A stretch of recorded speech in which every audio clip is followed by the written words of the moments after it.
Yo, yo, yo, yo, yo, what is going on, CoD Familia? It is your boy BN, aka Mr. Kingdom Builder, and yes, we are finally going to be touching on this massive, hot-button topic that is migration, and why the community is in such an uproar right now.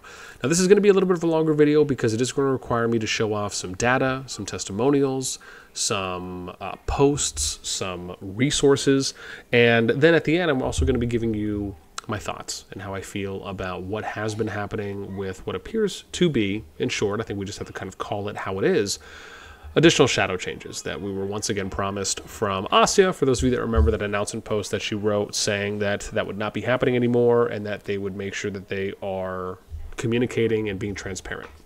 Sadly, it just, I think at this point is, again, it's not to say that it's kind of like a running thing, but for those of us that have been around for a while, you know, it sucks when you see something that is said like that publicly, and then the company just continuously falls short on that, right? It just very much feels like we were lied to. And I don't think that's a reach. I think that's just looking at the situation objectively, right? You know, don't come out and say something and then do not follow through on those things, right? That's just really how you don't appear to be trustworthy, honest, upfront, and even sincere. And so even though I'm saying all of that, it's also to say that, you know, I enjoy the game. I want to continue playing the game. I want to continue covering the game. But when you do see things like this, it does kind of make you wonder. It makes you worry a bit, at least for me. And, you know, I think as much as we would love to be optimistic and be hopeful, you know, that really is not on us. It's on the developers. It's on their team to make sure that they are able to instill that trust. Not only from them, but to us, the community, and to continue building and hopefully honing that relationship. And so, again, right, ball's kind of in their court at this point. As always, if you enjoy the content, make sure you throw us up because it helps out a lot. So let's dive in to, first and foremost, how did all of this start? Well, initially, it started because of Kingdoms 86 and 65.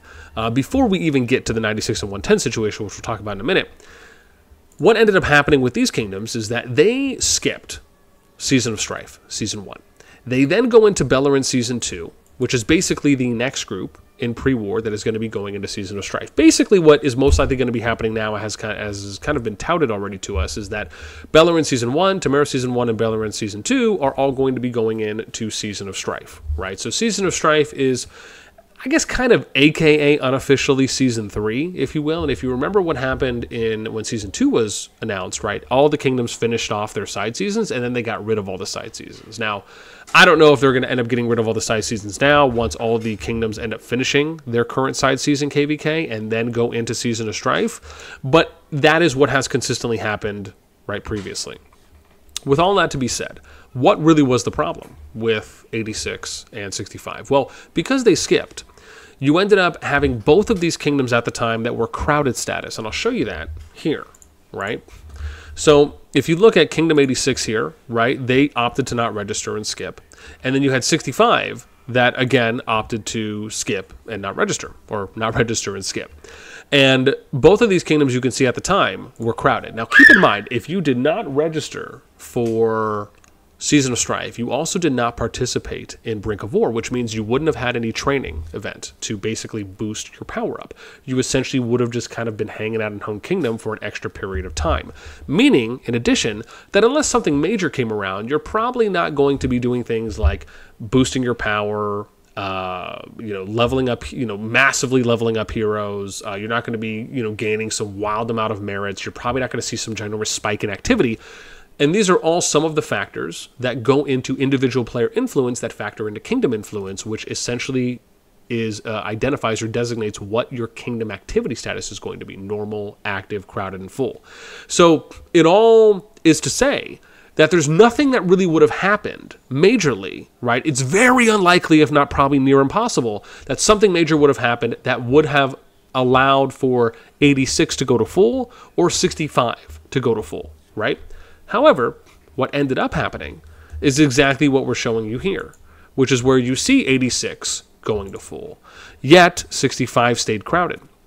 And so this is kind of where the confusion comes in, which is, why did that happen when they were, again, ahead of the Bellerin Season 2. So now, the likelihood, I think, that we're figuring things out, and I'm going to show you some very interesting data here in a moment, that where we show you basically what the kingdom, what the season power cap thresholds are at. So if you're trying to figure out like what power cap do you need to be at if you want to kind of stay under full status, I'm going to show you that for every single one of these seasons, right? From kind of season 1, in between season 1 and 2, right, and beyond all the way to Season of Strife, which again has never been shown before. However, that is one of the things which is now you wonder, okay, well, does that mean that the reason they're full now is because they skipped Season of Strife Season 1 and they went down to a lower power cap threshold in Bellerin Season 2? Because if that's the case, then it kind of makes sense. However, none of that was communicated because we don't know what the kingdom caps are. We don't know what the power thresholds are. We'd love to know that information, but that's never been shared with us. And so it is just unfortunate because due to that lack of transparency and the fact that 86 and 65, in this case more so, right, namely 86, was not aware of that, right? Who knows how many people may have been planning to come to 86 if they were trying to maybe do some additional migration going into the pre-war server, right? Because keep in mind, 65 can have people come in, but 86 can't. And so again, that lack of transparency is what had caused some of that initial frustration. And then we end up getting to the next one that really kind of added on, which was the 96 and 110 situation. So it was reported that they went full, that they were full status after the cooldown finished for migration. Now, also keep in mind, I do not remember there ever being a cooldown period. And I don't know if we can find one for you for some of these because they're probably already open, but I think we showed this off at some point for some of the pre-war kingdoms where it basically said cooldown. And it might have been like 12 to 24 hours is what I would imagine, somewhere give or take, if not less than that. But it's not there anymore that I could show you. I wish I still could. And so that was another thing that they changed, which they never announced that there would be one, because before, once migration opened for you, it was just open, right? If you remember all those end of season timelines that I would cover in videos, you never saw that there was a cooldown time after migration hit. So this is something new that they added for pre-war. But again, why wasn't that communicated? Now, if it was communicated, maybe I'm just not remembering it. Maybe I'm forgetting where I saw it. And again, if that's the case, I'm happy to own that. But I do not recall that. And so from here, you get into a situation where people were aiming to migrate to 96 and to 110. However, it's obviously a little bit hard to do that because they did go full status right after. However, since that point, 96 is still full, but Kingdom 110, oh, never mind, they're full again. That is so funny that they are, because I actually just, and I'm going to show you this when we get to the status, it must have just changed right now because I'm telling you, right before I started recording the video, I looked, and I think it was 110 that went crowded, but I'll show you because I did mark it down here in a bit. The point is that they went full. And the challenge here is that there was a number of players and groups that were planning to migrate to 96 and 110. I'm talking people that either max bought, or some of them bought however many permits they needed to and bundles to get to a point where they spent money on the game in order to move. And now they're kind of screwed, right? They have nowhere to go. And then, however, some people to be clear, a few people, a handful, were able to get in through special migration from reports that I've heard. So it's not as though no one, but again, are you really wanting to use special migration, especially when you were not anticipating to be full status and you were already planning to accept a bunch of people? Again, it just really messes up with kingdom planning, alliance planning, and it lowers player morale. It demotivates people to play the game. It's just a fact. Nobody wants to have a curveball thrown at them because they're the ones that basically have to test out what's going to be changed. No, that's really, in my opinion, where developers should be transparent. They should communicate those things in advance, so that way the kingdoms and the players can prepare appropriately. This way they have realistic expectations instead of unrealistic expectations because they don't know anything because nothing's being shared with them, right? It's like, we don't know what we don't know. That only leads to more negative outcomes than it does positive outcomes. And that really kind of plays more into player psychology, which is, again, such a vast, important thing about these games, and probably games in general, but really for a lot of what we're talking about, because nobody really wants to feel disappointed or that they're getting the short end of the stick when they feel like they shouldn't, or they didn't do anything to kind of deserve that.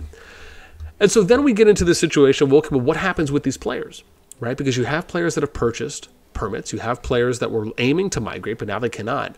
Are they in danger now in their home kingdom? Are they going to get zeroed? Will they be allowed back in the alliance that they left? Because typically in those kinds of situations, I can tell you from experience, it's very unlikely usually, that you'll be allowed back in the alliance, depending, and I'll say this with an asterisk, depending on how that leadership team feels about it, where they may have to then wait for their leadership or the previous leadership team for that alliance they were in to let them know. Are they going to let them in? Are they not going to let them in? These are things that are really hard. Like, it's like a hard pill to swallow, right? It's like, if you're leadership, do you let these people in who were just going to leave? But did they leave on good terms? Did they leave on bad terms? Again, there is a lot of kind of in between there. So from what I've usually seen in those kinds of situations, it typically turns out a little worse than it does better. But I will be optimistic and hope for the best for some of those groups that, again, are kind of stuck now in those situations. And hopefully they didn't leave on bad terms, because I can only imagine that if they did, they probably would be in danger from either just not being allowed to join those main alliances again, which can really stunt their growth. Kind of goes back to like that Snowman 63 situation in the war that we talked about a little while ago. Again, it is different. But when you think about the fact of like, what was Snowman's comments? His comments were that, well, if I can't be in the main alliance and I have to go and join a secondary alliance or one that only had a couple billion power, to him, it felt like it was going to stunt his growth. And very much I could feel the same way about some of these players, right? If they're not allowed back into a main alliance, how much does that affect them? Does that then demotivate them to a point of where, okay, well, do we even want to try to migrate somewhere else? Or is this just a point where now I have to kind of decide on, am I going to keep playing the game or not? Because there are going to be a number of people that are what we refer to as min-maxers, right? They want to try to 100% develop and progress. They want to hit like 100% activity, 100% of everything and what I can do, before we end up getting to a point where, am I going to keep playing or am I not? Because people want to be able to get the most out of their account on a daily basis. With this in mind, now let's get to some kingdoms. Now let's get into some of these things before we start kind of showing you off some of these screens. So the next thing that ended up happening was that we ended up having some kingdoms that ended up getting this cap increase. And we're going to refer to this post in a little bit that Rusty Leo had posted that kind of affects some of the migration. There was also some situations when we talk about SOS kingdoms, right, where you look at some of the Season of Strife kingdoms and the fact that they ended up having what almost appears to be kind of a no cap increase, right, that they were able to gain in power. And this is also another thing that has been referenced in this whole migration situation, because as they were growing in power, it very much felt like there wasn't a cap. And to give you an idea of this, if we look at the data here from Season of Strife, which again is those kingdoms, which is 1 through 10. Oh gosh, I don't even remember some numbers now. 22 through 90. I think it was 130, or was it, sorry, 213 through 240, and then 277 through 288. Right, so you had about, I think it was about 119 kingdoms in this group. If you see here, this is what the powers were for some of the top kingdoms in the group, right, prior to them going into Season of Strife. Right, so this was like pre-brink of war, right, before people were powering up from the training phase predominantly, I think, which was stage 2. And so you could see here that Kingdom 23, which is TFS's kingdom, right, they were about 35 billion power. Look at this, still crowded, right, because we took the data and pulled it at that moment. If you look at Kingdom 61, yeah. We're going to wait for you to get off of work so we could go to DSW. Okay. Are we all going to go together? Okay, yeah, got it. Okay, got it. Always have to ask. And then we get to Kingdom 61, which is where we have 27 billion power for EIS. You had almost 25 billion power here for Kingdom 84, which is AC/DC. You can see almost 25 billion power for Kingdom 70. That was BXS. Nawar was at 24.6 billion. Again, this is if we're kind of adding up, right, the totals from a billion power alliance and above. And that's just because some of the individual player influence could still factor into total kingdom influence, even if you're in a billion power alliance, because again, as long as you're active, as long as you're growing and playing, you can still factor in. And because we can't 100% rule them out, I'd rather count them than not count them. With that in mind, you can see that there's, right, 7 kingdoms over 24 billion. There's 8 kingdoms, which is this one, right, 30, almost 24 billion. And then you kind of get to like the 22 and below from the 9th kingdom all the way down. So you can clearly see here that there's a very wide range, which indicates that there isn't really a cap, or that the cap is just so much higher that it hasn't been set yet. And we're going to show you why this isn't really too consistent when we show you off kind of what the seasonal power caps are here in a bit. But it is rough to see that, right? Now, obviously, a number of these kingdoms at the top are full status now, but they were not going in. And also keep in mind that for some of these kingdoms, TFS in particular, they recruited 186 players. And they were still crowded. they could have recruited a lot more people, most likely, because one, we didn't know what the cap was. And now they're full status, but their full status, I think, closer to about 38 billion power. So just imagine if they were able to recruit up to about 38 billion, train about 2 billion, they could have been over a 40 billion power kingdom, right? Just to give some context there. So one of the challenges here is that this is kind of, and we're going to talk about some of these in a bit. Let's go through some of these help things first, and then we're going to come back and I'm going to show you the seasonal power caps, and then we're going to talk about a few other things. So in order to do this and to show this off appropriately, I ended up putting a number of these posts here because I wanted to kind of timestamp it out. And I put it here in the voice chat just because it's easier for me to kind of go here and back and forth. So let's look at the first one, right? So the first post we have is a cooling period. Right, so it's, oh, hang on, let me see. I think it was that COD CS at 1041. Let me just double check that. Yeah. So it says, this is normal. Oh, sorry. Why the hell do we need to wait for 2 days to migrate? This is normal at present. There will be a cooling period after the KVK comes out. This is what we talked about before, where we didn't know that there was a cooling period, right? This is something that was newer. Again, from my understanding and from what I saw, it was not something that was ever introduced, at least until recently. So again, right, and the same thing is that if that's the case, why are we getting that information from COD CS or from VIP support? Why aren't we getting that information from an announcement or an in-game system mail, which again is more appropriate, right? Think about it. If you're going to learn something new about some kind of new policy that your company is implementing, are you going to be hearing it from the customer support rep that is taking phone calls to answer questions for people calling in, or are you going to get some kind of announcement or memo or anything that's going to come from a company email, right? Probably the latter. So again, right, we just expect for that to happen. Then we have a second post, which is like, did not reduce the cap. So it says, our server is full. 2 minutes. Oh yeah.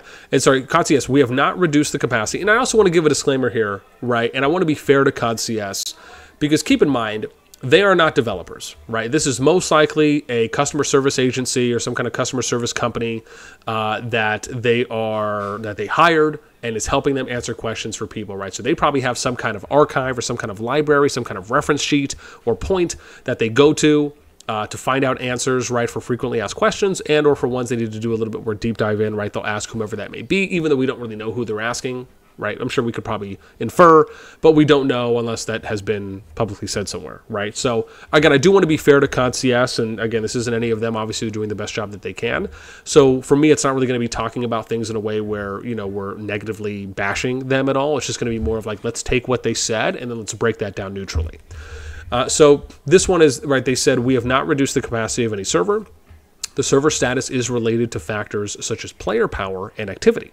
The server status may change at any time. You can pay attention to the server status, move in when it is possible. So what we replied to is, our server is full after 2 minutes, and we have set up a time for opening the migration camp. Only 3 people got into our server, and we are full. How did War, BDO, and TFS get their server up to 100 people of migrants? Now, keep in mind, this is around the same phase, right? Because for Bellerin Season 2 ending that, this is exactly where those kingdoms were at, right? Before they ended up getting to their registration period and then their Brink of War participation and then powering up in the training phase.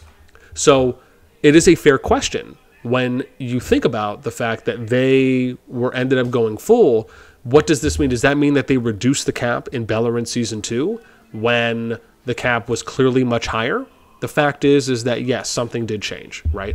So for them to say that we have not reduced the capacity of any server. Now, keep in mind, if you want to become a wordsmith here and you want to dive into this, right, what you could have asked is, did you reduce the power cap threshold for the kingdoms? Meaning the total amount of power that is able to get in before the kingdom status changes from crowded to full. If they asked that question and then they said the same thing, right, obviously that would be a lie. Now, at face value, again, they could be interpreting capacity as player capacity or slot capacity, right?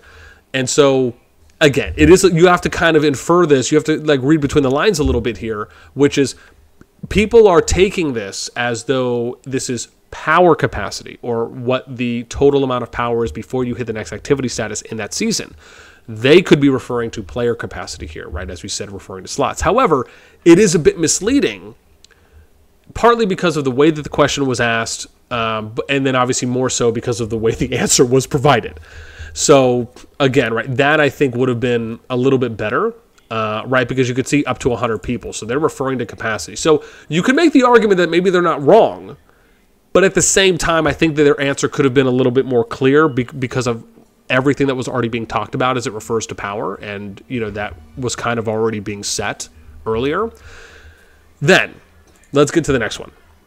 So this is going to be, right, people that are unhappy, they cannot migrate, right? So we have, please do not give us textbook answer to the migration problem that we didn't create. We all have eyes to see how old servers migrated. I strongly implore the dev team to take this matter seriously. It's only 1 hour into Team 1 and B2 servers migration, and you have these many unhappy people. I hope the dev team can take this matter seriously and find a resolution to it, because we are not talking about just tens or hundreds of players being affected. It is more. And then you also have to consider the amount of money that people have spent.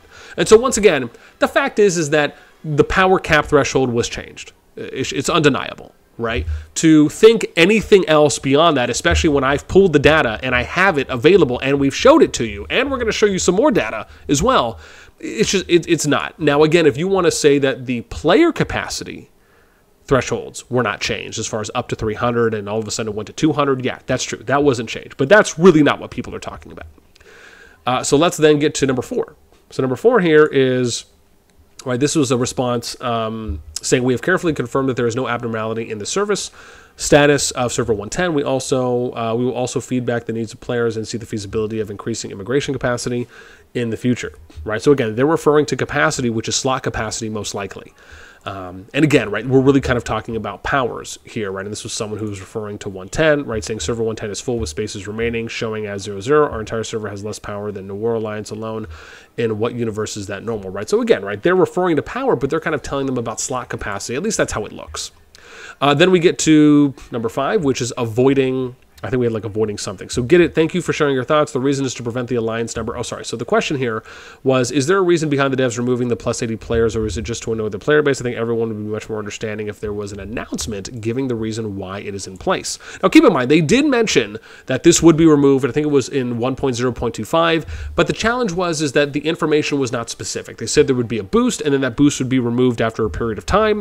So again, we have covered this, but they just weren't as specific as it would have been nice for them to be in that moment.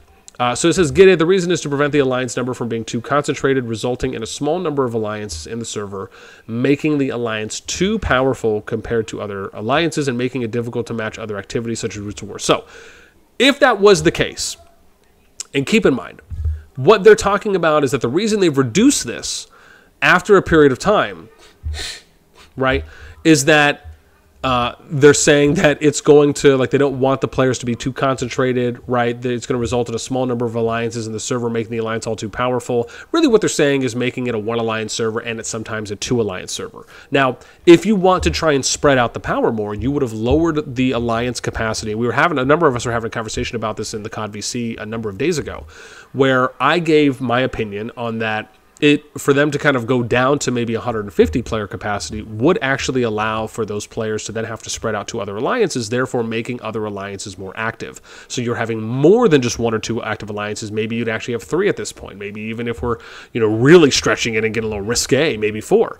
And so in order to do that to an extent, if you're going to have a power cap threshold, and this is the challenge here is it's kind of a double-edged sword, because on one side, the kingdoms themselves are, on average, trying to recruit the strongest players that they can. So, on one hand, it is, I don't want to say the fault, but some of the results are falling on the actions, are because of the actions of kingdoms, right? Because if you're just trying to recruit the strongest players to your kingdom, and then eventually you're like, oh, well, I've recruited the strongest people, but we're only at 180 over 200. Oh, this is unfair. They need to raise the cap. Okay, well, to me, that's really kind of more on you at that point. Now, understandably, and I'm talking about instead of recruiting the strongest people, why don't you recruit some middle-powered people, right? Or some low to middle-powered people. That's an option too. And then instead of having 1 alliance consolidated of 200 people, you could maybe have 3 alliances of 200 people, or 2 to 3 alliances of 300 people, right? If you just recruited players that were more at around the median average power of your kingdom prior to you then recruiting people once migration opens up and trying to get the strongest people that are in there. So to be fair, we have to look at it from both sides. Yes, on one hand, if the total player capacity and the total power threshold is not high enough, we won't be able to get into a certain amount, right? But at the same time, I would argue that it is a little bit more on the kingdoms who are only trying, or I shouldn't say only, but on average, trying to recruit the strongest powered people. And we need to take some accountability for that too. It can't all be on the devs, right? We have to kind of be fair on both sides here. So with that in mind, I just wanted to explain that. However, yes, even though I feel that they should be lowering the alliance capacity threshold, it shouldn't be done in a shadow change kind of way. You should be preparing people at least a season ahead, so that way they can prepare for these things prior to you introducing changes, right? Nobody wants to feel like they're being caught off guard, and that very much is how it feels like.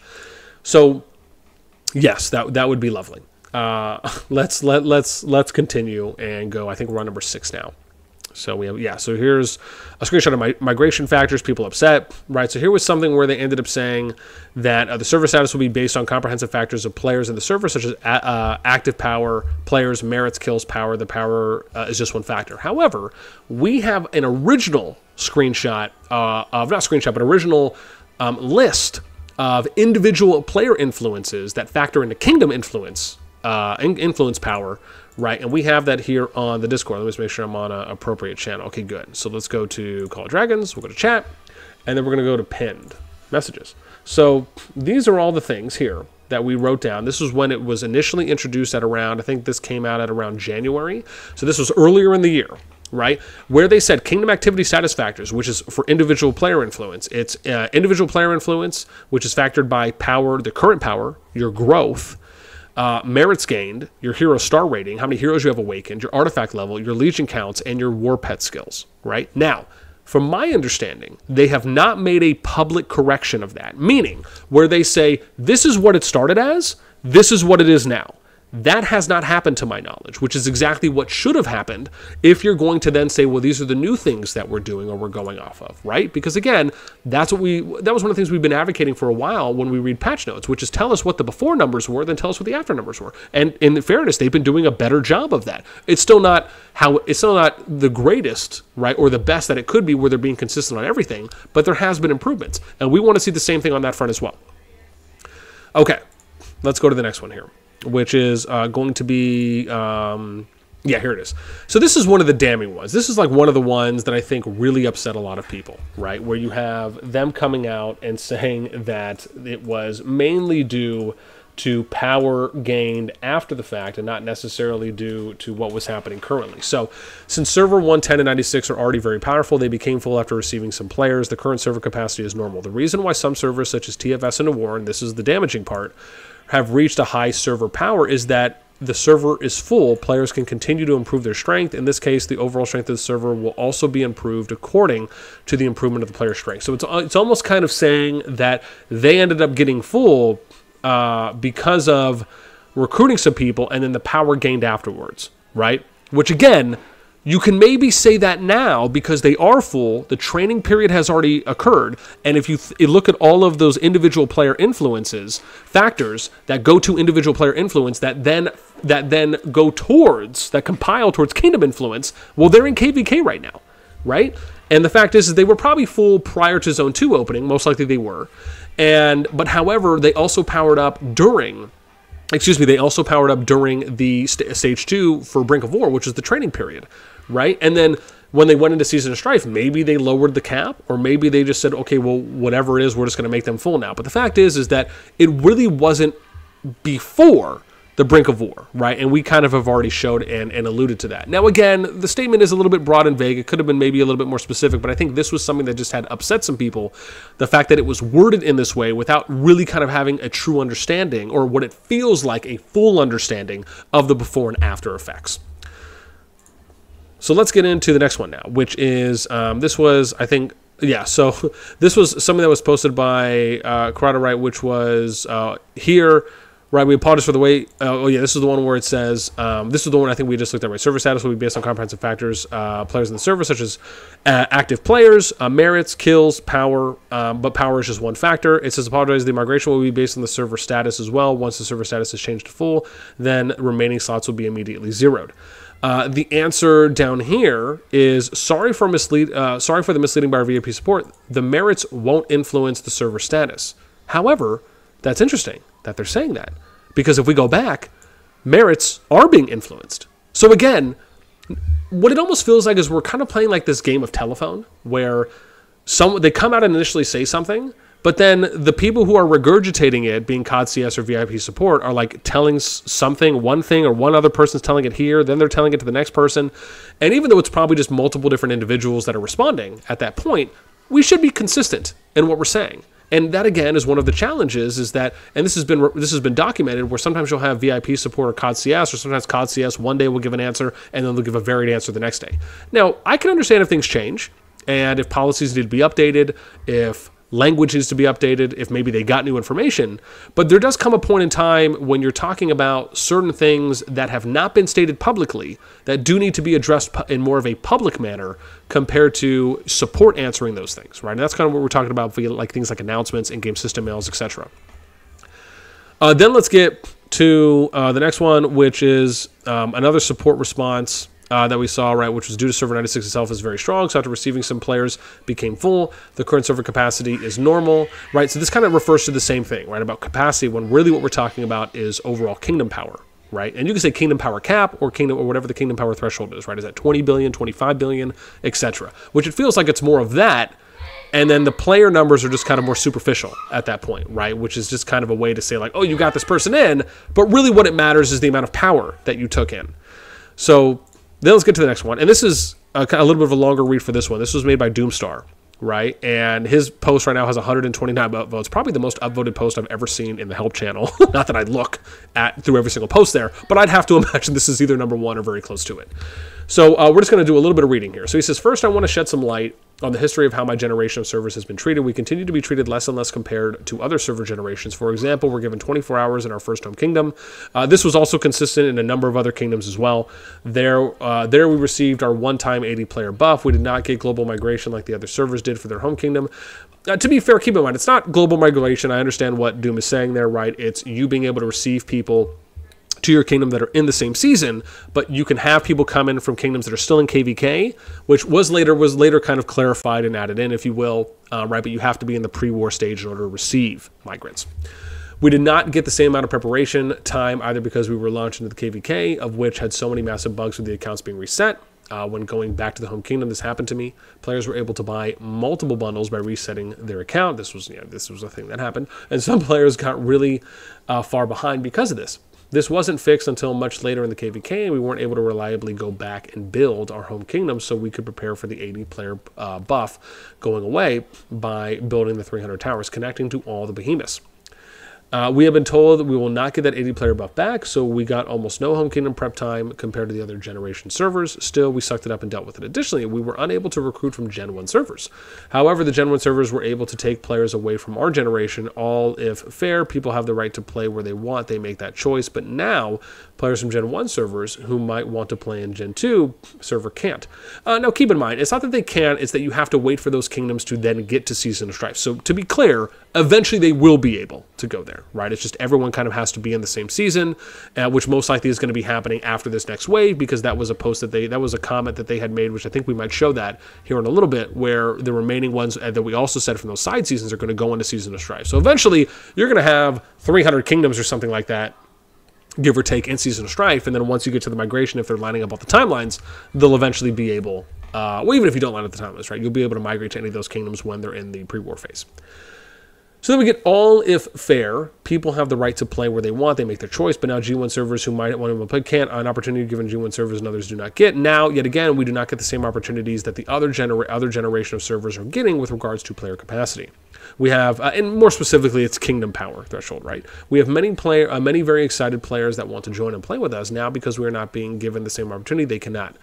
I would understand if the game had better kingdom player management. For example, I should be able to remove accounts and force migrate them if they are inactive. I should be able to get rid of players who have no interest in being part of our warband and fighting within the kingdom. I cannot. I can only ask them to migrate off. I do tend to agree a little bit more with this line, but because for sake of time, I'm not going to do a super deep dive on this. This wasn't really an issue because we all thought we would be getting the same opportunity the Gen 1 servers got to fill our kingdom with players who want to play, be active, fight, and have fun. Now, my kingdom is limited on growth, and I cannot reliably get rid of players who lose interest in the game and stop playing. This is not right. I'm shocked that I actually said that in the way that it should have been said. It's quite obvious. The game devs may not have intended for Gen 1 kingdoms to be that large, or maybe they did, who knows? We're going to talk about that in a bit. But either a mistake or not, every kingdom deserves the chance to have the same opportunity that the Gen 1 servers received. I have no discontent for the Gen 1 servers, as they did what they should have in order to stay competitive. If the Gen 1 servers want new kingdoms to fight or ally with in the future and be on similar level as them, then in my opinion should be upset by this too. We all need to come together as a community, both players and game devs alike, to make this right and save the game we love to play. Speaking to the game devs, please, I implore you to reconsider the ramifications for the long-term stability of this game. If you continue down this path, we all know no studio is perfect. Mistakes are made. We understand. However, please try to understand that this will do what this will do if you do not give the same opportunities that you give to other kingdoms. It will destroy our game. Thank you for your time. Doomstar High King of the Ronin Guard 110. Okay. There's a lot there. There's a lot. And we're going to talk about some of that in a bit. Next one is that we got 3 more to look at. So CS explains migration status and what they are meant for. We understand your point. Right. Previously, everyone has doubts about the migration capacity of some services. We also have clarified to you all the current server status, current status of the server is based on a variety of factors for a comprehensive judgment, not only looking at the server, player power, and the status of the server is also set to balance the overall strength of each server to avoid the emergence of part of the server power is seriously too high and affect the balance of the game. Now, you may look at this and say, once again, this is pretty egregious because this kind of contradicts exactly what the previous 119 kingdoms had the opportunity to do in Beleren Season 2, but not the next batch that was coming in to Beleren Season 2. And we show that based on kingdoms like 23, who were basically at about 35 billion power, right, prior to Brink of War starting, where they trained and eventually became full once they got into SOS. Okay, next one here. We have Leo's announcement, right? So this is one of the things I wanted to show. This is kind of talking about overcrowding, where there was kind of 2 that were done, but we're going to focus on the second one. We become aware of the overcrowding situation on the target migration servers. In response, we would like to inform Lords that we will be adjusting the capacity of the SOB2 server season servers today. Estimated time will be at around 12:30 p.m. UTC.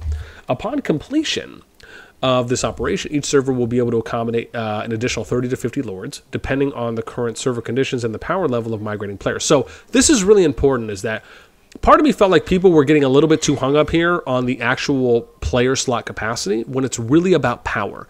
And this is why I go back to what I was saying before on why I lean a little bit more on the players and the kingdom management for, on average, trying to bring in the strongest players that they can. Basically front loading. You're trying to like put the top 1% and only bring in the top 1% of players into your kingdom. So part of this is like the game came out with what we would probably imagine are power thresholds. But the challenge is that instead of spreading and balancing out that power between multiple alliances, a number of kingdoms, and usually more often than not, are trying to front load all of that power into one alliance, and then sometimes 2 on average. That's kind of what we've been seeing. We saw that in Iraq, we saw that in Infinity Kingdom, right? This is kind of a standard way of going about it. Now, it's not the best way in my view. I think that there are better ways to do it. I'm very much for more balance and having multiple active alliances in your kingdom, because I think it just pays off greater dividends, and there's a lot more of general inherent benefits, and it plays a lot more into long-term sustainability.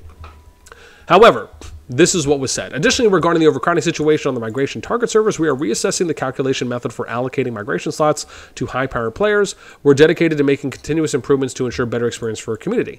So at this time, I want to point out, and this is just some rumors, right, was that it was being speculated that some alliances or some people were reaching out to the devs and kind of asking them to increase player cap, again, unconfirmed.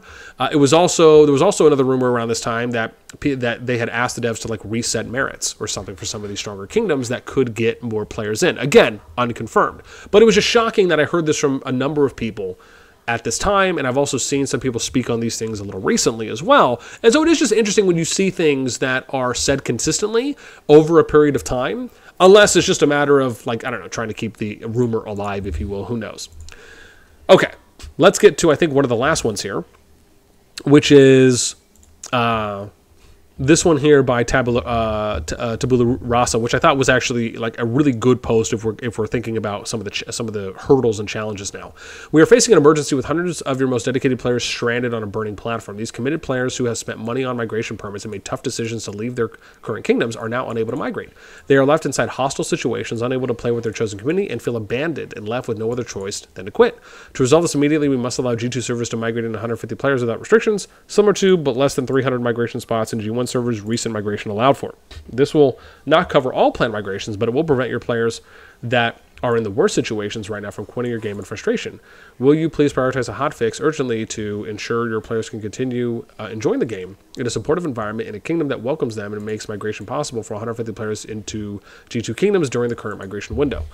And so I want to focus a little bit more on the top part, which we did briefly touch on a little earlier about how what happens if you're stranded, right? Will kingdoms be hostile to you? What is your relationship? How did you leave? Was it on good or bad terms?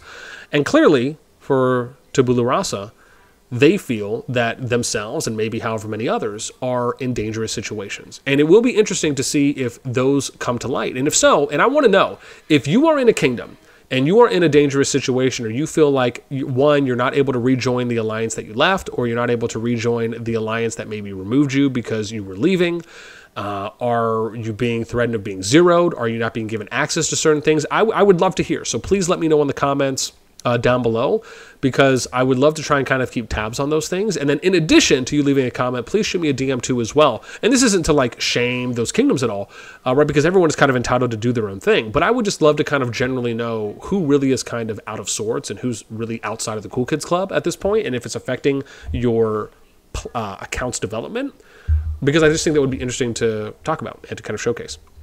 So now, with all that being said, we've covered each of our points here that we wanted to. So for layman's terms, I'm just going to go and now I'm going to show you a little bit more data.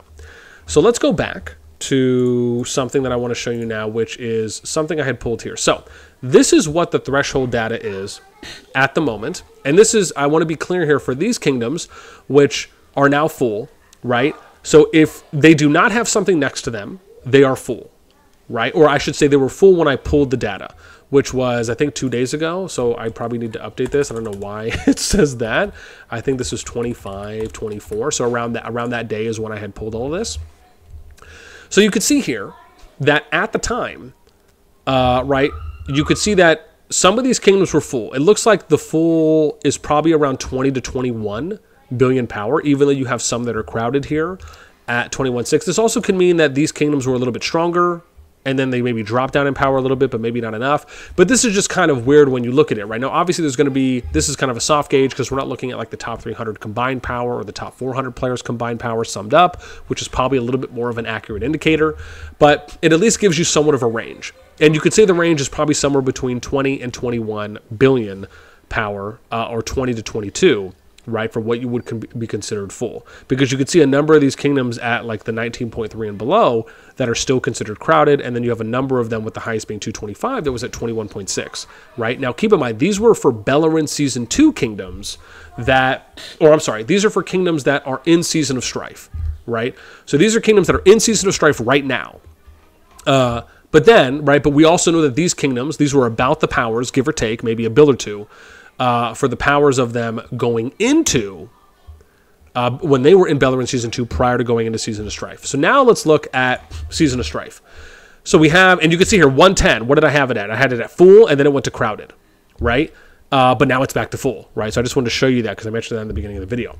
So now Beleren Season 2, you can see that the full status kingdoms, right, 23.2, 86 is full, 96, right, is now full. They're around 21. But then you can see here, why does it kind of feel like it's the same? Well, why is that? Well, it's probably because that's what the Beleren Season 2 cap is at, right? It's probably around 20 bill, give or take. Then we'll look at Tamara Season 1. And Tamara Season 1, you have kingdoms that are at 11.4, 12.2, 13.2 that are full. These kingdoms are on 12 billion or crowded. So I would probably say the threshold is probably around 12 bill, right? 11.5 to 12 bill is somewhere where it is, and then you end up going to full. If you're Beleren Season 1, you can see the numbers are pretty consistent, right? So Beleren Season 1, Tamara Season 1 are kind of about the same, right? You have 12.6, 11.1, but maybe you're thinking it's like between 11 and 12. That's still about the same here. If we go to pre-strife, some of the strongest kingdoms in pre-strife, right? 13.3, 11.2, 10.1, they're all crowded. So no one in pre-strife is full. If we go to Season 2 for pre-war, right, which again are these kingdoms that you can see here, with the exception of pre-strife, is that they're all crowded. No one's full, with some of the highest ones being 9.3, 8.3, 8.1 billion for all the kingdoms that are in there, because I basically went through all these kingdoms that had a crowded status or full status. for every single one. So I did everything. But then what's interesting is you look at kingdoms that are at 484 million for the top alliance and 768 million for the top alliance, which is just for these two. These ones are combining power, right, from 1 billion and above. But in these kingdoms, the top alliance was 768 million and 484 million, but they're still considered crowded. Like, that doesn't make any sense to me. And then we go up to season 1, and you can see these kingdoms are crowded, right, with some of the strongest ones being 6.3 billion, 5.4 billion, and 5.2 billion. So again, it is just interesting to me because it wasn't just in season 2. Season 1 had some of this, and I think Beleriand season 1 had some of this too as well, where some of these crowded kingdoms were just so incredibly low power that you wouldn't really think they'd be crowded. You would think they'd be active, right? Maybe normal, but really more active. Like, these kingdoms should not be crowded. They should be normal status. But why are they designated as crowded? Were they designated as crowded before they left? And maybe the system, like maybe a bunch of people migrated out. Maybe that could be an explanation. And they just haven't updated the status. So maybe when I pulled it, everyone had just left. And maybe they need 24 hours or however long to do it. But then that kind of really wouldn't make sense because they're able to update activity statuses in real time like we've seen. One, I just showed you, right? Where I told you 110 when I looked at it just before I started recording was full. But then they went to crowded. And then they're back to full, right? Or sorry, they were crowded, it went full, right? And now they're, oh, I'm sorry. Yeah, no, I had that right the first time, right? They were full, they went crowded, but they're back to full. So we know that it can update in real time. So this, to me, I don't know. I don't get it. I love an explanation on that one. So this kind of shows you what the thresholds are. Now, let's kind of go back, and I just want to talk about some things in general here. So my overall thoughts, roughly speaking, is that this to me seems like kind of an unfortunate situation that has panned out where they just had the kingdom power thresholds set too high. This is also something that happened in Rise of Kingdoms with kingdoms like 1093, 1196, and others that were basically able to become super kingdoms, which 1093 still is a top super kingdom at this point, right, years later. And you think, okay, well, they allowed this to happen. Eventually, they came out with an Imperium system after those kingdoms and others were able to just recruit so many people due to just having laxer migration rules at the time. They eventually came out with the Imperium system. They added other migration restrictions in. But why wasn't that lesson learned and taken away from and then applied to something like Call of Dragons? Why does it feel like we're kind of rinse, washing, and repeat the same hurdle that came up there that is now happening in Call of Dragons? So to me, it sucks because it just feels like there's really no way around that. Like, there was an opportunity here, it wasn't addressed, and it just feels like the team fell a little bit short there. And that's just objectively speaking about history and what could have been learned from that game to apply to this game. Then we'll talk about what I really think they should be showing, right? Is not just, and we talked about this before. I'm just going to click on a kingdom here, and we'll go to pre-war. And really what I think they should be showing is it should say spaces remaining, but it should say power remaining. So for Beleriand Season 2, if the cap is 20, 21, 22 billion, say that. And then show how much power has came in through the people that have migrated in, right? Or maybe what the current power is at, and then how much power you have left to have join, and then show the number of spaces remaining. I actually think that would allow for them to try and hit more of what they're aiming to hit, which is having more players active in a kingdom and having multiple more active alliances in a kingdom instead of people funneling into one or just two alliances. Because if you know what the power is, are you going to just bring in 10 people or are you going to bring in 100 people and then hope that those 100 people power up at that point, right? So you kind of have to think about it from one side or the other and how you're going to approach it. I personally think it would open the floodgates up a little bit more to having more people coming in and also players coming in that are not incredibly high. It's kind of the same way how I look to prep my kingdom projects, where we like to spread out strong players between multiple alliances so they don't all consolidate for general inherent benefits of a lot more people being able to get chests from that, people being able to have morale boosted because they see strong people that are on the front line, and they say to themselves, oh man, we got strong people in our alliance, we have strong people in our alliance, oh, there's strong people in our alliance.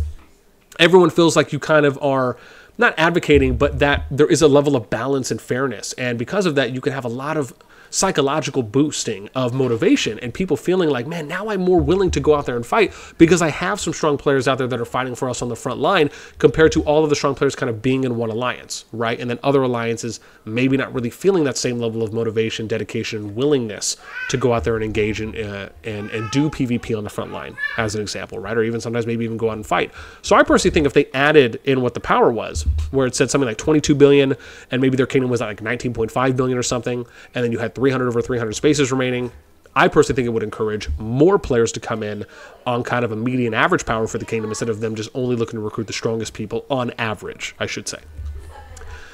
The next thing we talked about is players kind of being stuck, they spent money, and then shadow changes.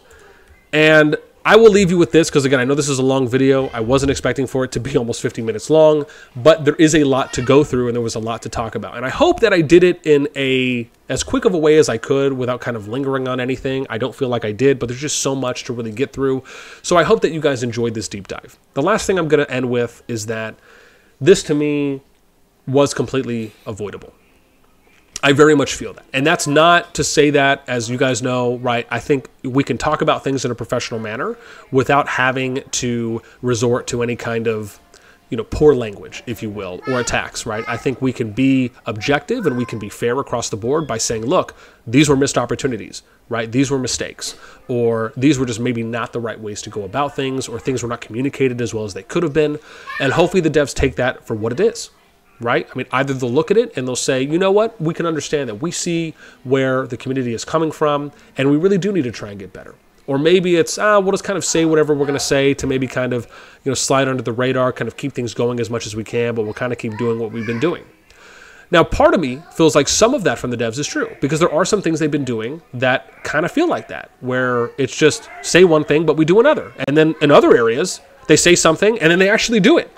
So it is kind of rough, right? Because it's not like it's all one or the other, but I think it's more just the fact that it still exists and it's still happening. And these things aren't being done 100% to the best of their abilities and as consistently, right, as we would all love for them to be. So that in those regards, it does hurt me, right? It does upset me a bit because I still feel that this game is the best kingdom builder on the market. I think it has the most potential on the market. We've seen other content creators say that as well. Even a shout out to Chisgol, right? He said this, I think, on his stream where he was talking to some of his players when he was doing Rock or maybe when he was playing CoD. I can't remember. And it was probably a few weeks ago, but he even said himself that he thinks CoD is just the overall better game. It's the more competitive game. And again, we've been saying this from day one. It's really just about, again, one, let's have some realistic advertising. And two, let's really invest. Let's hone in on the things that make COD great. And so, yeah, with that being said, I would love to hear what your guys' thoughts are on this one. And yeah, that's going to do it for me. I'm shocked that I am still talking and I am not completely winded and parched, but we were able to make it through. With that in mind, that's it for me. As always, until next time, we'll catch you later.